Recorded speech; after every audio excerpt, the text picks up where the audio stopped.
ಕೃಷ್ಣನೂರು ಉಡುಪಿಯಲ್ಲಿ ಇಂದು ಶ್ರೀಕೃಷ್ಣ ಜನ್ಮಾಷ್ಟಮಿ ಸಂಭ್ರಮ. ಗೋಪಾಲನಿಗೆ ಲಕ್ಷ ತುಳಸಿ ಅರ್ಚನೆ ಸಹಿತ ವಿವಿಧ ಧಾರ್ಮಿಕ ಕಾರ್ಯಕ್ರಮಗಳು ಮಠದಲ್ಲಿ ಸಂಪ್ರದಾಯಬದ್ಧವಾಗಿ ನಡೆಯಿತು. ಕಡೆಗೋಲು ಕೃಷ್ಣನ ದರ್ಶನ ಪಡೆದ ಭಕ್ತರು ಅಷ್ಟಮಿಯನ್ನ ಸರಳವಾಗಿ ಸಡಗರದಿಂದ ಆಚರಿಸಿದರು.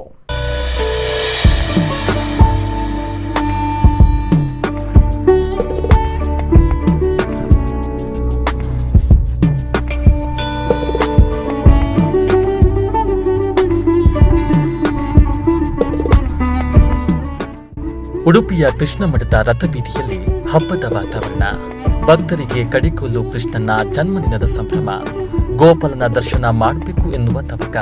ಹೌದು, ಪ್ರತಿ ವರ್ಷ ಅಷ್ಟಮಿಯನ್ನ ಪೊಡವಿಗಡಿಯ ಕೃಷ್ಣನೂರು ಉಡುಪಿಯಲ್ಲಿ ಅದ್ದೂರಿಯಾಗಿ ಆಚರಣೆ ಮಾಡಲಾಗುತ್ತೆ. ತಾಸೆಯ ಸದ್ದು, ಹುಲಿ ಕುಣಿತದ ಸಡಗರ, ವಿವಿಧ ವೇಷಗಳ ಸಂಭ್ರಮ ಮೇಳೈಸುತ್ತದೆ.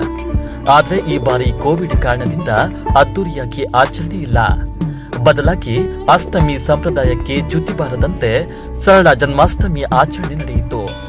ಮಹಾಪೂಜೆಯ ಮೊದಲು ಶ್ರೀಕೃಷ್ಣ ದೇವರಿಗೆ ಪರ್ಯಾಯ ಪೀಠಾಧೀಶರಾದ ಶ್ರೀ ಈಶಪ್ರಿಯ ತೀರ್ಥ ಶ್ರೀಪಾದರು ವಿಶೇಷವಾಗಿ ಲಕ್ಷ ತುಳಸಿ ಅರ್ಚನೆಯನ್ನ ನಡೆಸಿದರು. ಕೃಷ್ಣ ತನ್ನ ನಡೆಯಿಂದ, ಸೌಂದರ್ಯದಿಂದ, ತನ್ನ ವಿಶೇಷವಾದ ಕಾರ್ಯಗಳಿಂದ ಆಕರ್ಷಿಸಿದ್ದಾನೆ. ಆದ್ದರಿಂದಲೇ ಅವನಿಗೆ ಕೃಷ್ಣ ಅಂತ ಹೆಸರು. ವಾಸುದೇವ ಅಂತಲೂ ಹೆಸರು ಅವನಿಗೆ. ವಸು ಅಂದರೆ ಸಂಪತ್ತು ಅಂತ. ಅದೇ ರೀತಿ ಜ್ಞಾನ ಅಂತ, ವಾ ಅಂದರೆ ಜ್ಞಾನ ಅಂತಲೂ ಅರ್ಥ ಇದೆ. ಹಸು ಅಂದರೆ ಪ್ರಾಣ ಅಂತ ಅರ್ಥ ಇದೆ. ಹೀಗೆ ಅದನ್ನೆಲ್ಲ ನಿಯಮನ ಮಾಡುವ ಶಕ್ತಿ ಅಂತ ಅರ್ಥ.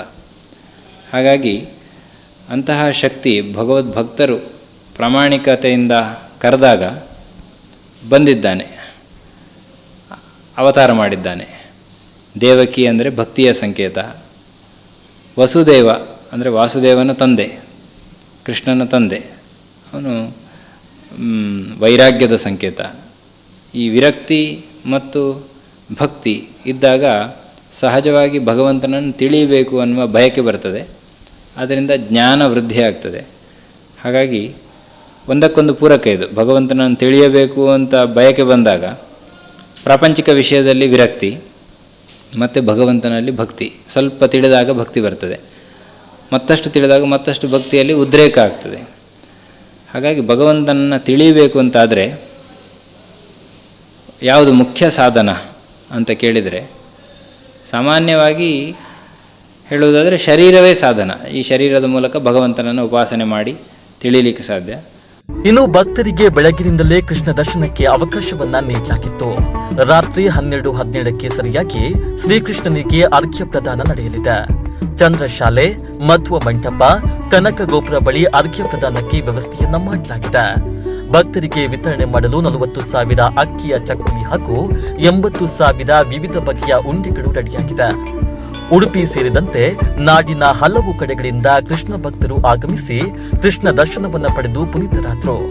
ಮಠದ ರಥಬೀದಿಯಲ್ಲೂ ಈ ಹಿಂದೆ ಕಂಡು ಬರ್ತಾ ಇದ್ದ ಹೆಚ್ಚಿನ ಜನದಟ್ಟಣೆ ಕಂಡು ಬರಲಿಲ್ಲ. ಶ್ರೀಕೃಷ್ಣ ಅಂತ ಹೇಳಿದರೆ ನಮ್ಮ ಗುರುಗಳೆಲ್ಲ ಉಪನ್ಯಾಸದಲ್ಲಿ ಹೇಳುವ ಹಾಗೆ ನಮ್ಮ ಕಷ್ಟಗಳನ್ನೆಲ್ಲ ಕರ್ಷಿಸುವ, ಅಂದರೆ ನಾಶ ಮಾಡುವವ ಅಂತ.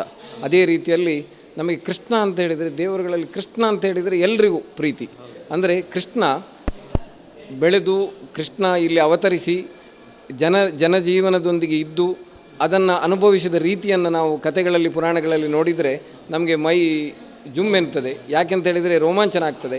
ಅದೇ ಇದನ್ನು ಪ್ರತೀಕವಾಗಿ ಶ್ರೀಕೃಷ್ಣ ಮಠದಲ್ಲಿ ಜನರೊಟ್ಟಿಗೆ ಬೆರೆತು ಕೃಷ್ಣ ಯಾವ ರೀತಿ ಇದ್ದ ಅಂತ ಹೇಳುವಂಥದ್ದನ್ನು ದೇವರ ಮೃಣ್ಮಯ ಮೂರ್ತಿಯನ್ನು ಇಟ್ಟು ಉತ್ಸವವನ್ನು ಮಾಡಿ ಗೋವಳರು ಈ ರೀತಿ ಆ ಕೃಷ್ಣನೊಟ್ಟಿಗೆ ಆಟ ಆಡ್ತಾ ಇದ್ದರು ಅಂತ ಹೇಳುವಂಥದ್ದನ್ನು ಪ್ರತಿಬಿಂಬಿಸುವಂತೆ ನಮ್ಮ ಈ ಕೃಷ್ಣ ಮಠದಲ್ಲಿ ರಥೋತ್ಸವ ನಡೀತದೆ. ಹೌದು, ಅದೇ ರೀತಿಯಲ್ಲಿ ಶ್ರೀಕೃಷ್ಣ ಮಠದಲ್ಲಿ ಈಗಾಗಲೇ ನಾವು ದೇವರ ದರ್ಶನಕ್ಕೆ ವ್ಯವಸ್ಥೆ ಮಾಡಿದ್ದೇವೆ. ಉತ್ತರ ದ್ವಾರ ಮತ್ತು ದಕ್ಷಿಣ ದ್ವಾರದಲ್ಲಿ ದರ್ಶನದ ವ್ಯವಸ್ಥೆ ಇದೆ. ಸುದರ್ಶನ ಪಾಸು ಹೊಂದಿದವರು ದಕ್ಷಿಣ ಉತ್ತರ ದ್ವಾರಗಳಲ್ಲಿ ದರ್ಶನದ ವ್ಯವಸ್ಥೆಯನ್ನು ಮಾಡಿಕೊಳ್ಬೋದು. ಅದೇ ರೀತಿಯಲ್ಲಿ ಭಕ್ತರಿಗೆ ವಿಶೇಷ ದರ್ಶನದ ವ್ಯವಸ್ಥೆ ಕೂಡ ಇದೆ. ಒಟ್ಟಿನಲ್ಲಿ ಇಂದು ಉಡುಪಿಯಲ್ಲಿ ಜನ್ಮಾಷ್ಟಮಿ ಸಂಭ್ರಮ ಇದ್ರೆ ನಾಳೆ ವಿಟ್ಲಪಿಂಡಿ ಉತ್ಸವ ನಡೆಯಲಿದೆ.